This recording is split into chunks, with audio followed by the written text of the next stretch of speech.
Hello everyone, it's Shadow Libra. I know. The week before came out almost a month ago. It may have already been a month when I upload this. Look, I've been busy. I got a full-time job. Also, if it's not obvious, I was mad hyped for FNAF's 10th anniversary, and I had loads of videos I wanted to do for that. The playlist is technically still not done, but all I have left is the weekend uploads, which are just 20-minute clips from my 10th anniversary livestream. The main videos themselves are done. So, what's up with the week before? The week before is the official first book in the brand new interactive novel series. Technically, VIP, which released last August, was the first interactive novel. However, that was released as a 10th anniversary event and is titled Book 0. The week before is Book 1. Instead of just reading a story start to finish like it is with the other books, the interactive novels are similar to playing a game.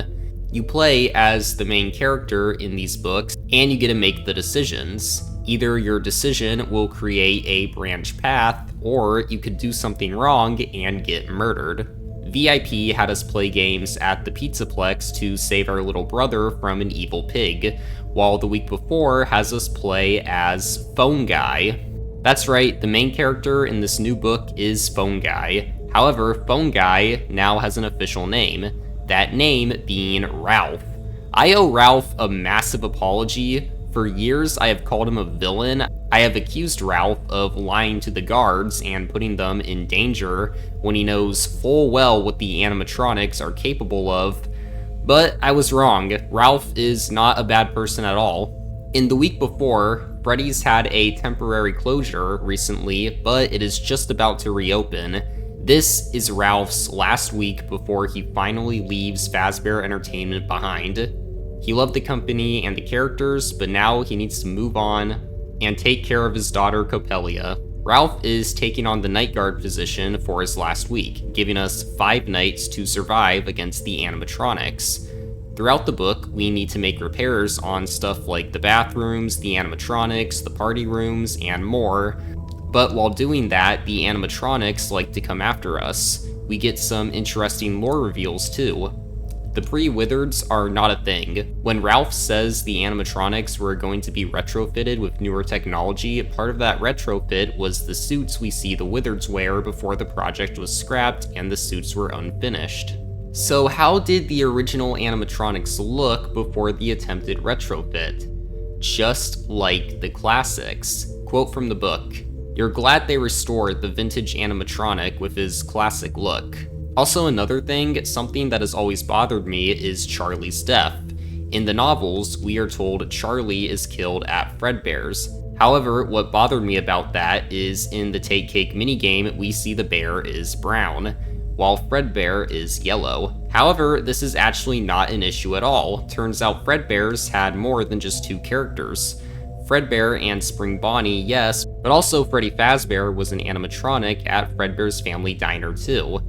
Here's another quote. "Someone has attached a spare Freddy head, one of the earlier models from the Fredbear days. Like the other animatronics at Fredbear's, Freddy was likely a spring lock suit too.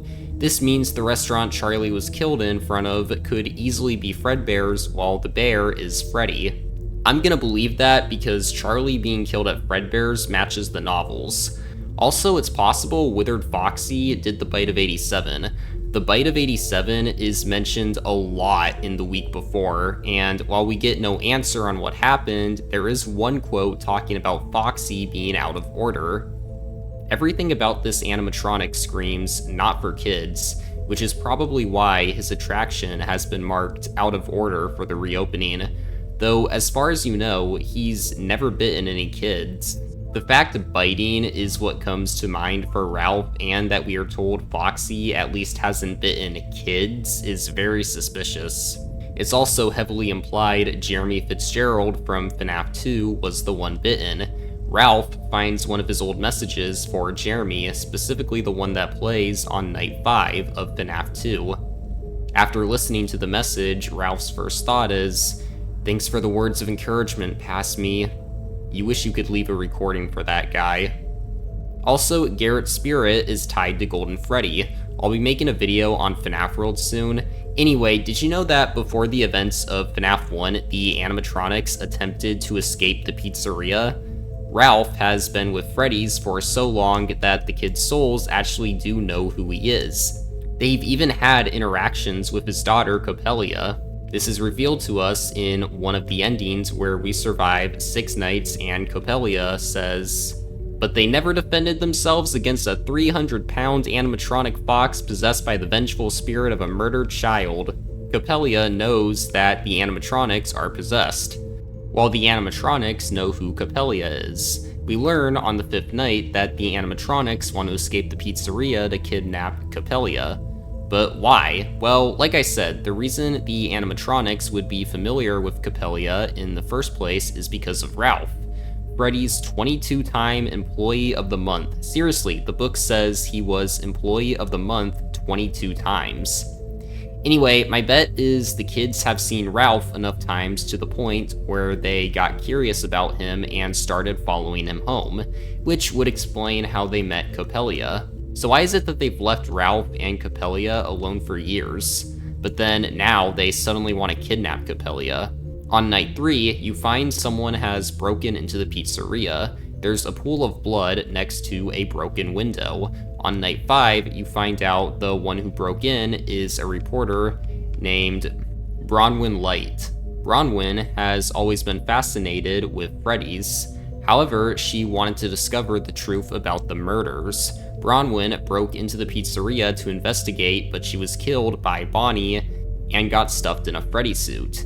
Before, she left a message for Ralph saying he must come back for a 6th night to stop the animatronics from escaping the pizzeria, and so he can save Copelia.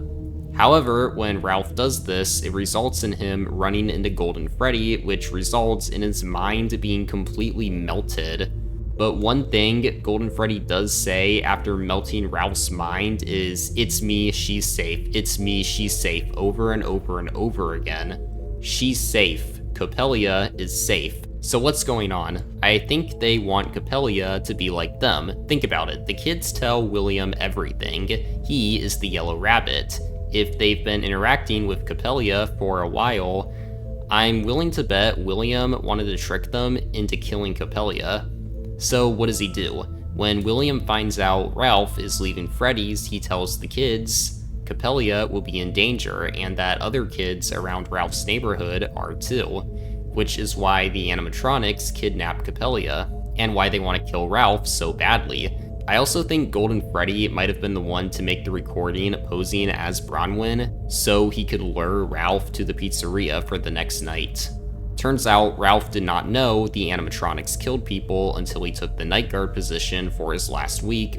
When recording the messages for the guard after him, Ralph really did want to say what was really happening, but he couldn't.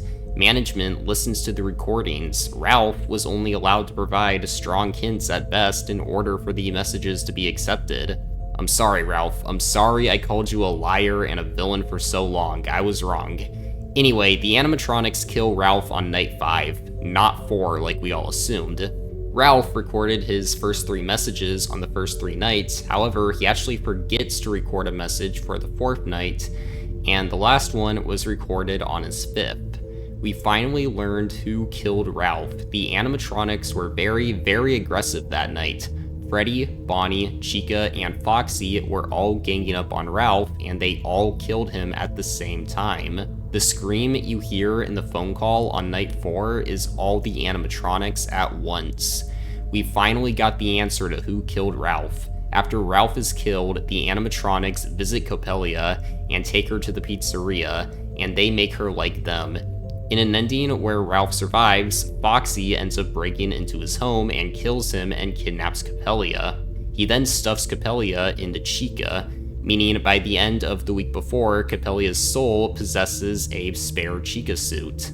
The week before is really good. It's like a survival horror game, except you read it. But I think that makes it unique. There's more interactive novels on the way too. In December, we are getting Return to the Pit, and in April, we are getting Escape the Pizzaplex. I guarantee I will make videos on those when they drop, and I promise I'll be a lot quicker with those than I was with this book. However, this book did want me to make a video on how the kids' souls think and how they decide who they attack and who they don't, so stay tuned for that, along with a video on what's going on in FNAF World and how Garrett's soul is put back together. Thank you all for watching. Bye everyone.